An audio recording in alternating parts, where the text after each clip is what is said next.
তেওঁলোকে এটা ভাল আৰু শক্তিশালী মিত্ৰ হ'বলৈ বিচাৰে। যিসকলে আমাৰ লগত মিত্ৰতা কৰিব, আমি গোটেই জোৰ লগাই তেখেতক আমি সহায় কৰিবলৈ বিচাৰোঁ। তেওঁলোকৰ প্ৰাৰ্থীসকলক জিকাবলৈ বিচাৰোঁ।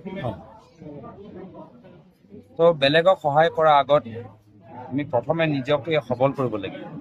তেতিয়াহে বেলেগক আমি সহায় কৰিব পাৰিম, তেওঁলোকৰ প্ৰাৰ্থীসকলক জিকাব পাৰিম।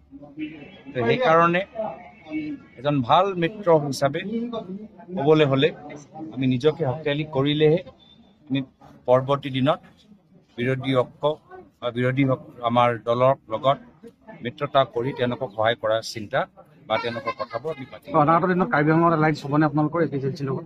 যিদৰে আজিৰ তাৰিখত ৰাইজ স্বতঃস্ফূৰ্তভাৱে ওলাই আহি আমাক স্বাগতম জনাইছে। আমি মাত্ৰ কংগ্ৰেছৰ সভাৰ ভিতৰত আমি সোমোৱা নাই, আমি সাধাৰণ বজাৰৰ ভিতৰত সোমাই গৈছোঁ, দৈনিক বজাৰত আমি সোমাই গৈছোঁ, সাপ্তাহিক বজাৰৰ ভিতৰত সোমাই গৈছোঁ।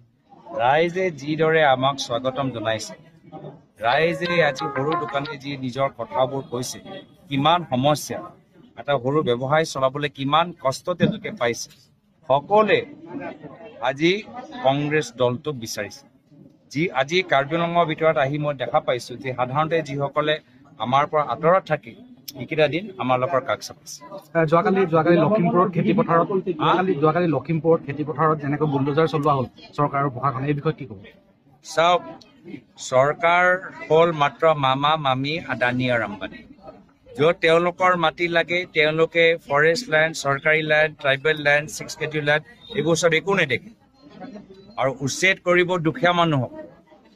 আজি সকলো আমি দেখিছোঁ কিমান অমাননীয়ভাৱে বৰ্তমান চৰকাৰে কাম কৰিছে। এয়া হ'ল তেওঁলোকৰ জাতি মাটি ভেটি। আমাৰ খেতিয়কসকলক তেওঁলোকে শান্তিত এৰি নিদিয়ে, আমাৰ বিভিন্ন জনগোষ্ঠী জনজাতি মানুহক তেওঁলোকে শান্তিত এৰি নিদিয়ে।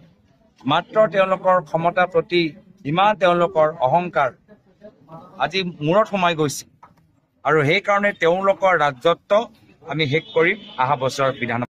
কংগ্ৰেছ দল